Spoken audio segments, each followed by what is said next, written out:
Hello, and today we will be playing Ace Attorney. Sorry for using an AI voice. Later of editing I will be recording the voice lines, but until Phoenix gets introduced, I will be using this voice. Again, I'm so sorry.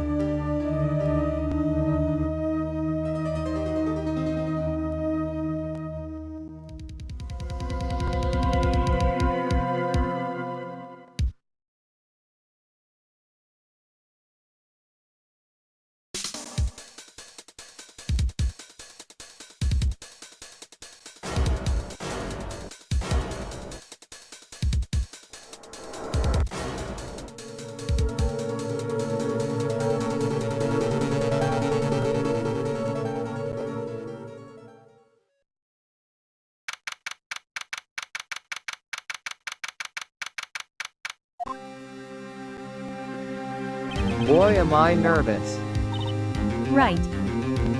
Oh, hiya, Chief. Yo, wait. I have to say things on confess. Not everyone takes a murder trial right off the bat. It says a lot about you and your client as well. Thanks. Actually, it's because I owe him a favor. A favor? You knew the defendant before the case? Yes. Actually, I kind of owe him my current job. He's one of the reasons I became an attorney. Well, that's news to me. I want to help him out any way I can. I just really want to help him out. It's over. My life, everything, it's all over. Is that your client screaming over there? Yeah, that's him. Death, despair. Oh, I'm gonna do it. I'm gonna die. Sounds like he wants to die. Yeah. Nick! Hey there, Larry. Dude, I'm so guilty. Tell him I'm guilty. Give me the death penalty. I ain't afraid of it. What's wrong, Larry? Oh, it's all over.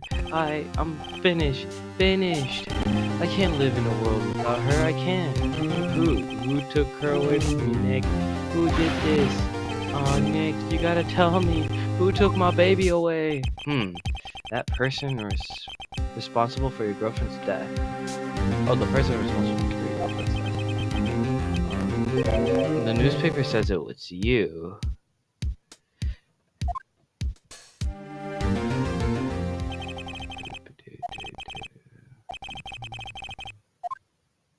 Yo, is it lagging? Yo, you should.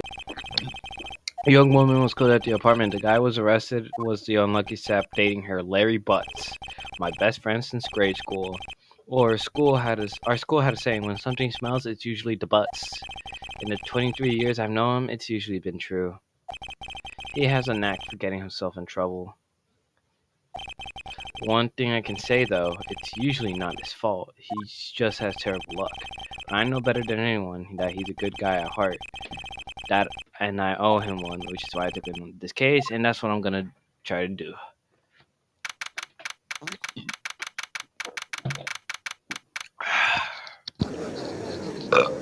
Excuse me. The court is now in session for the trial of Mr. Larry Butts. The prosecution is ready, Your Honor. The defense is ready, Your Honor. Mr. Wright. This is your first trial, is it not? Yes, Your Honor. I am a little nervous. Your conduct during this trial will be decided by the client matters. Charge for client's control. Thank you, Your Honor. Mr. Wright, given the circumstances, I think we should have a test to assert your readiness. Yes, Your Honor. Gulp, hands shaking, eyesight fading. The test will consist of a few simple questions answered and clearly and consistently. Please name the name of the defendant. It's Larry Butts. The defendant? Well, that's Larry Butts, Your Honor. Correct. Just keep your wits about you and you'll be fine. Next question. This is a murder trial. Tell me what's the victim's name. Phew, I know this one. Glad I read the case report cover so many times. Wait. Uh-oh. No way, I forgot. I'm drawing a total blank here.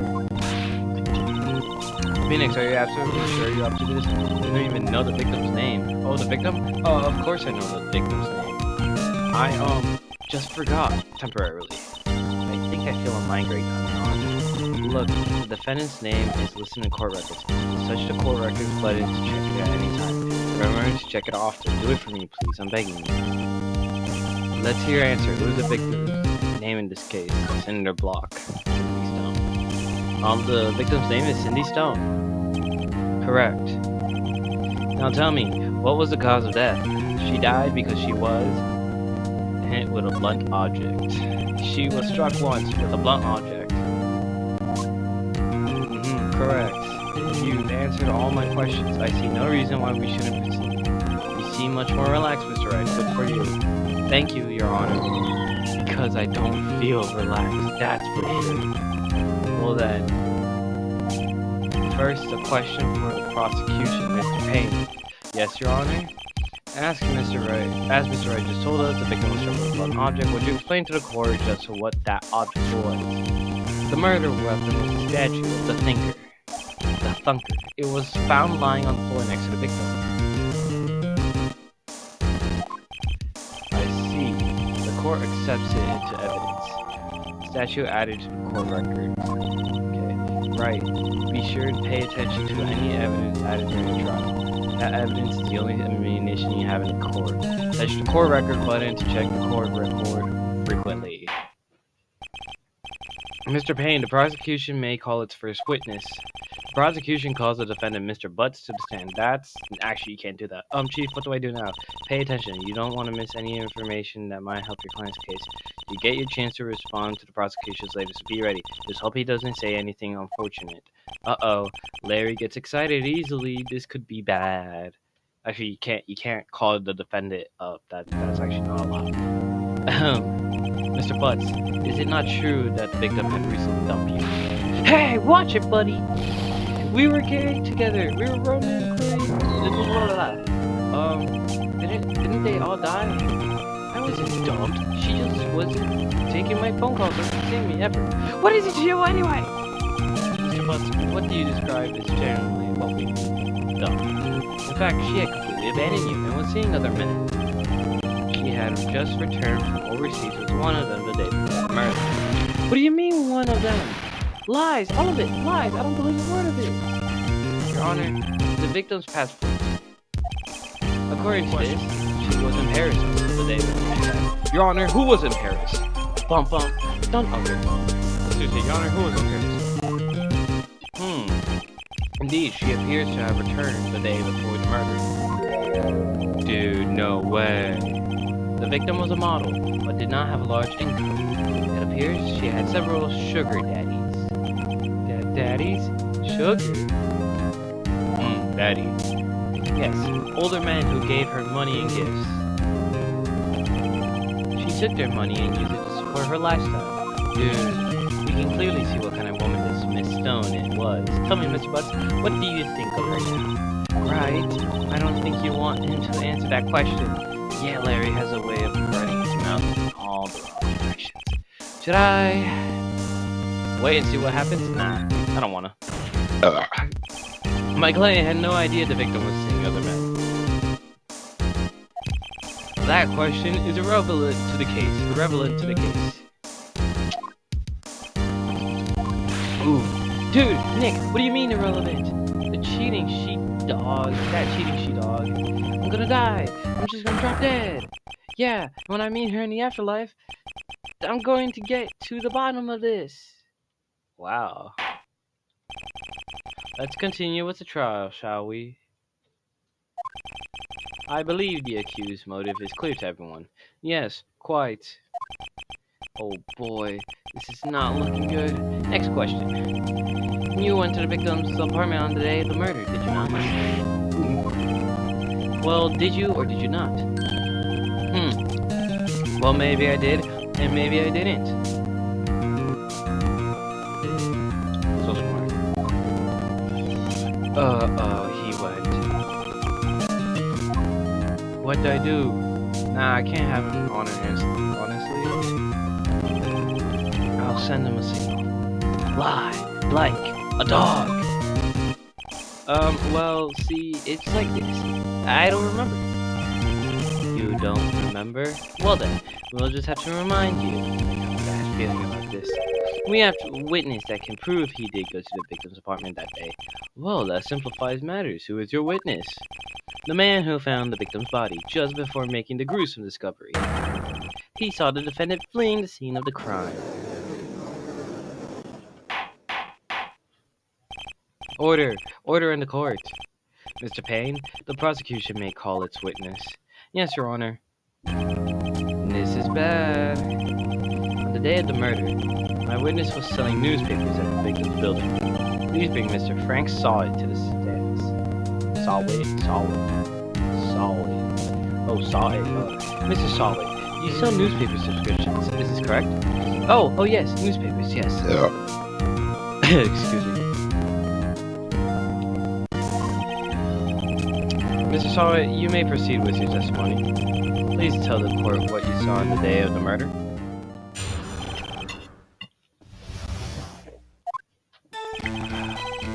I was going door to door selling subscriptions when I saw a man playing the apartment. I thought he must be in a hurry because he left the door half open. Thinking it strange, I looked inside the apartment. Then I saw her lying there, a woman, not moving, dead. I quailed in fright and found myself unable to go inside. I thought to call the police immediately. However, the phone in her apartment wasn't working. I went to the nearby park and found a public phone. I remember time exactly. It was 1 o'clock p.m. The man who ran was without the defendant sitting over there. I mean, without a doubt. Oh, he did say without a doubt. Larry, why didn't you tell the truth? Because you told him to lie. I can't defend you against a testimony like that. Incidentally, why wasn't the phone in the victim's apartment working? Your Honor, at the time of the murder, there was a blackout in the building. Aren't the phones supposed to work during a blackout? Yes, Your Honor. However, some cordless phones do not function normally. The phone that Mr. Sawit used was one of them, Your Honor. I have a record of the blackout for your purge something. Now, Mr. Wright. Yes, Your Honor. You may begin your cross-examination. Cross-examination? Your Honor. Alright, right. This is it. The real deal. What exactly am I supposed to do? Why, you exposed the lies in the testimony the witness just gave. Lies? What? He was lying? Your client's innocent, right? Then that witness must have lied in his testimony. Or is your client really guilty? How do I prove he's not? You hold the key.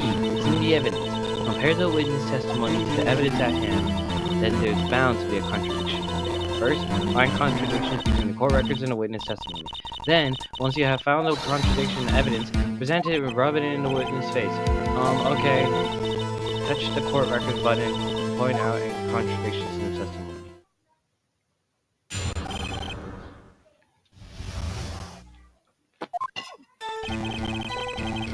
I was going door to door selling subscriptions when I saw a man fleeing an apartment. I thought he must be in a hurry because he left the door half open behind him. Thinking it strange, I looked inside the apartment. Then I saw her lying there, a woman not moving, dead. I quailed in fright and found myself unable to go inside. I thought to call the police immediately. However, the phone in her apartment wasn't working. I went to a nearby park and found a phone. I remember the time exactly. It was 1 o'clock p.m. Well, you can't tell the time, obviously, because of the blackout. Objection! Wait. This evidence clearly reveals a contradiction in that statement, Your Honor. How exactly are that evidence and the statement just not related? They aren't, are they? Nope, not at all. Mr. Wright, please think the facts over before making an accusation. I don't think that won me any points with the judge. Okay. Not so bad. It's then the autopsy report. Objection! Objection! You found the body at 1 o'clock p.m. You're sure? Yes, it was 1 o'clock p.m. for certain.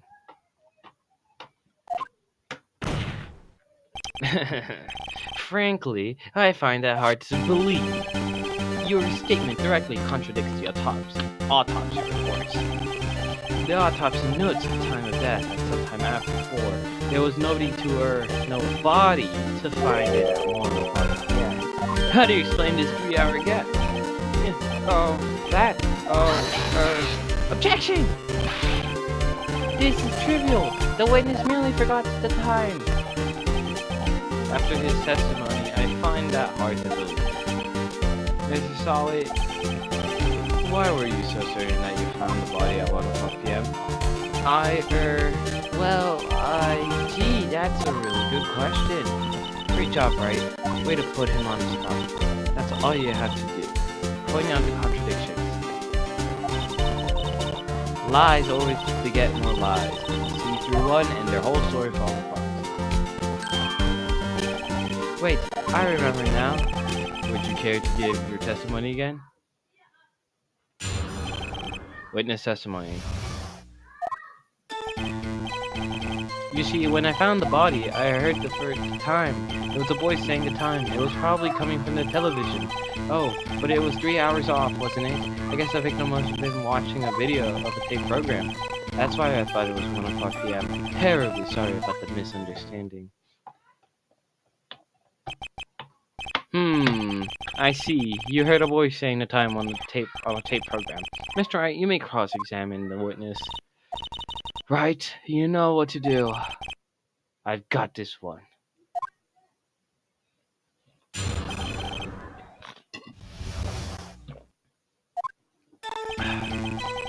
You see, when I found the body, I heard the time. There was a voice saying the time. It was probably coming from the television. Nope, it cannot be because of the blackout records. Objection! Hold it right there. The prosecution has said there was a blackout at the time of the discovery, and this record proves it. Yeah. You couldn't have heard a television or a video. The defense has a point. Do you have an explanation for this, Mr. Solid? No, I find it quite puzzling myself. Wait, I remember now. Mr. Solid, the court would prefer to hear an accurate testimony.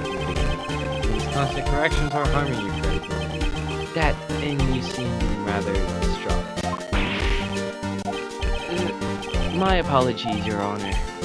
It must have been the shock of finding the body. Very well, Mr. Solid. Let's hear your testimony once more, please.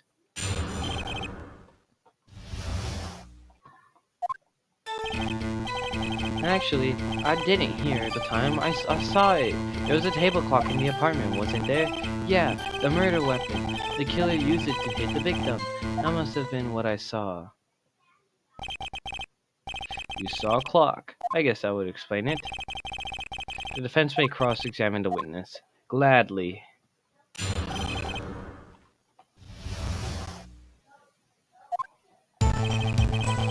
Actually, I didn't hear the time. I saw it. There was a table clock in the apartment, wasn't there? The statue. Yeah, the murder weapon. The killer used it to hit the victim. Murder weapon's a statue. Wait just a moment. The murder weapon wasn't a clock. It was the statue.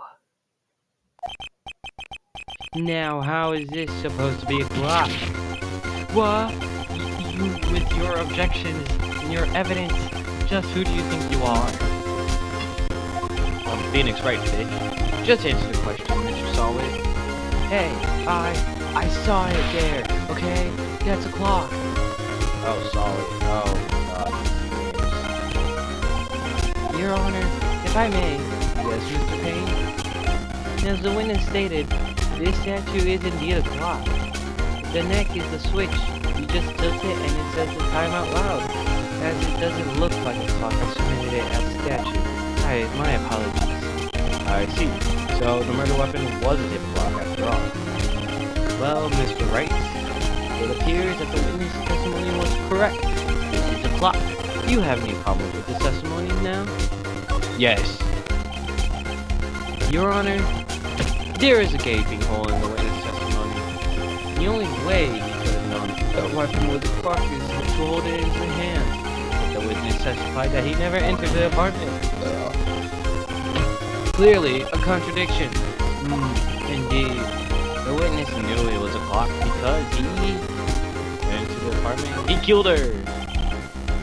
You're lying.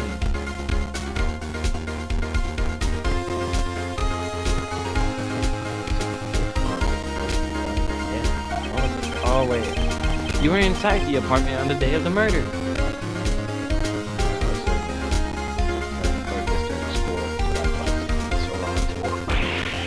Do this. Oh yeah? Prove it. Prove I went there. I'll do better than that. I can prove you were the one who killed her. You struck her with the clock, and the shock of the blow triggered the clock's voice. That was the sound you heard.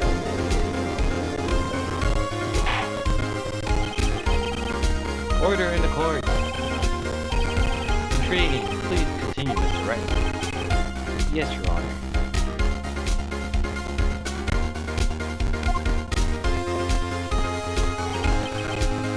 Mr. Solid, the sound must have left quite an impression on you. Understandable, since the murder weapon spoke just as you hit the victim. That voice was burned into your mind. That's why you were so certain about the time.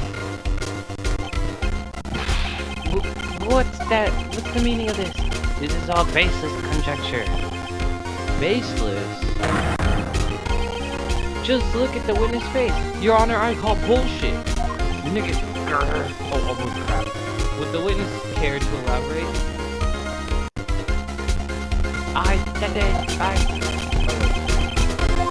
You strike the victim with the clock. I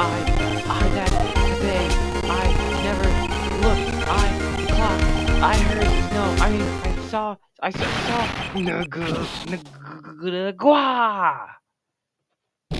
Ew. Shut up, I hate you. It was him, I tell you. I saw him. He killed her, and he should burn, give him death. Gavel. Order in the court, I say. Your Honor, a moment please.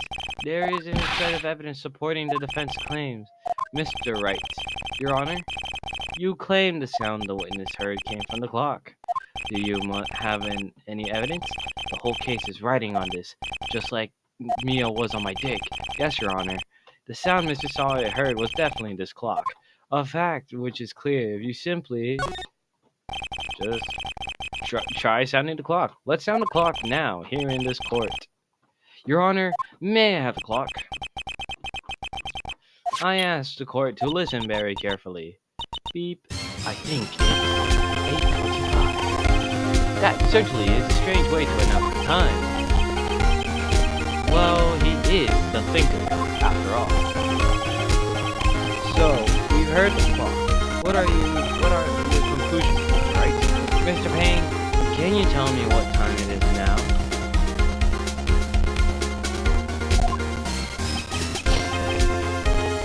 It's 11:25.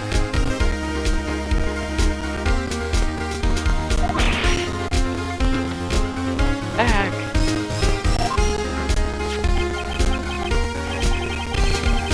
As you can see, this clock is exactly 3 hours slow.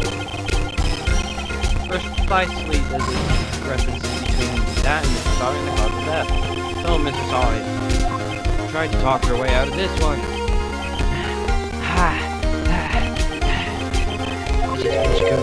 You forgot one thing. What's he talking about? While it may seem like the clock is running 3 hours slow, it proves nothing. How do you know it was running 3 hours slow in the day of the murder? You can't prove that. You don't have a case. He's right. How am I going to prove that? Damn it. I was so close. It's coming. He's right.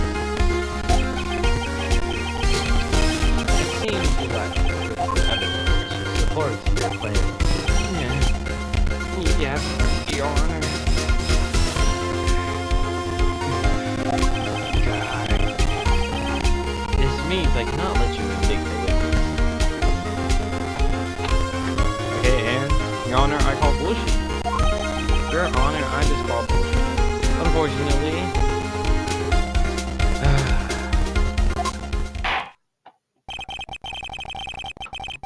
This ends the cross-examination and Frank saw it. I come all the way down here to testify, and look what happens. They treat me like a criminal! A criminal! You lawyers are all slime. Grr, I almost had him. Grr. Sorry, Larry. I failed you. Gah. No, he's gone now.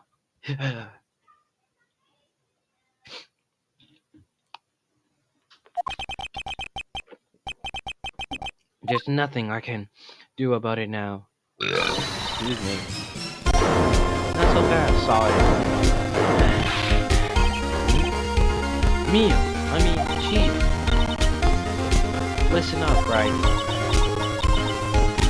Don't throw this one away. Not like this. Think, right? Think. But Chief, it's over.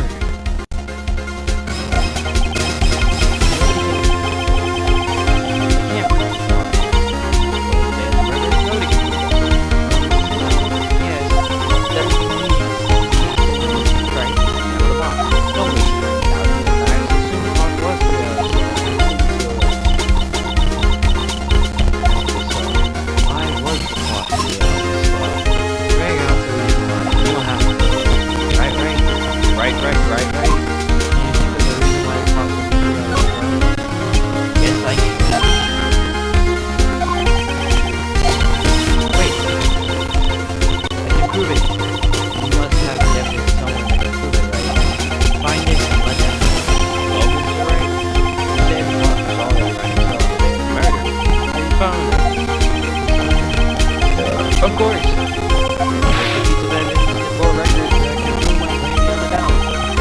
Tough work. Let's see for this one.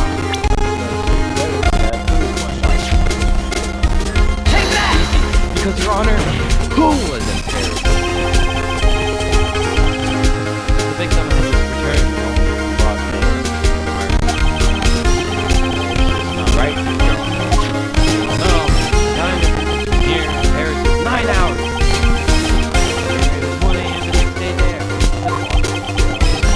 It was 9 hours fast. The victim returning home. That's why the time you were in the structure dead. Someone was wrong. Enough for you to solve it, or should I say, Mr. Did It? No. Man, why the hell was he foaming in the mouth, bro? Order! Order, I say! Order in my court, goddammit! Well, case that certainly turned out differently than we all expected.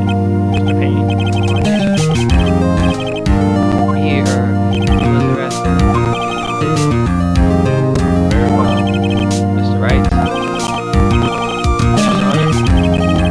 I have to say, I am impressed. And final congrats. Thank you. Formality, but the court finds this defendant Mr. Larry, but not the father. I'm not guilty. Yay! He's not. He's not guilty.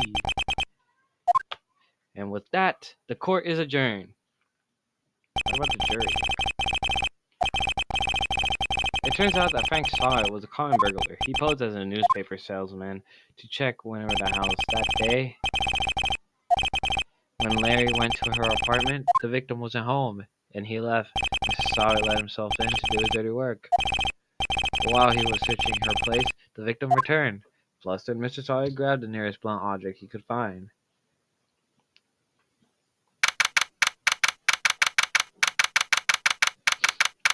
Oh, it's dirty. You! I still can't believe you won. Right. Good job in there. Congratulations. Thank you. Oh, it all you. Not at all. It's been a while since the trial had never seen the I think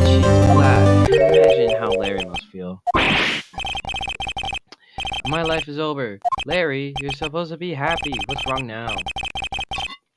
Oh, Nick, don't worry about me. I'll be dead and gone soon.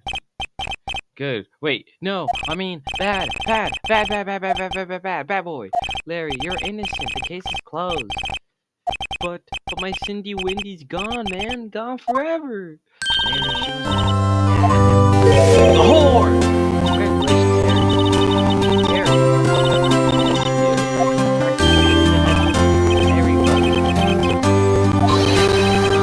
Thanks, I really owe you one. I won't forget it ever. Let's celebrate dinner. My dream. Oh no, my goodness. Hey, I was the one who got that. Oh hey. Here, take this. It's a present.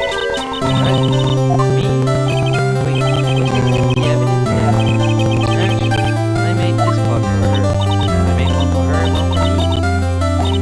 Really? You made this? Wow, thank you. Keep it as lemons. Yo, Nick, can you believe it? How Zoe's dead changed? Yeah, she was just playing me for a fool. Mary, squeeze me. I think she got quite a lot of Nah, you don't gotta do that. Okay. I'm not just is that right? Don't you have something to show your friend? Something that proves how she felt about you? Oh, yeah, right. What the heck is she talking about? It's Cindy's autopsy report. Take that! Take that! Check this out, Larry. Proof positive reports some chunk to her. Huh? Where'd you get that clock? It's the clock she gave her, Larry. She took it with her and when she traveled. She probably just took it home. You think so? Pretty heavy clock to travel. Well, think of it what you will. Hey Nick, I'm glad I asked you. I am.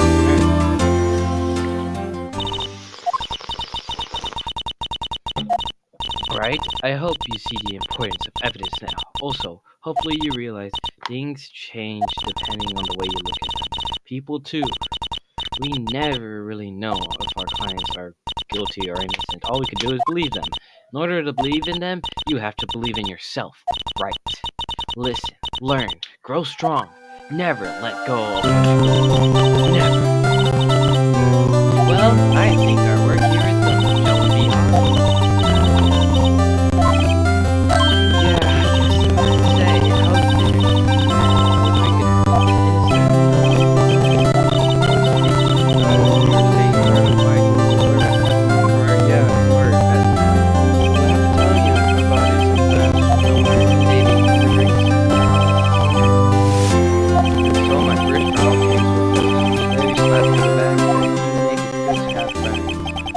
I'm pretty sure he's not going to pay me, unless you count the clock he gave me. I didn't know then, but that clock was soon going to be at the center of another incident. My promise to tell the chief about me and Larry would be one promise that I wouldn't be able to keep. Alright, video over.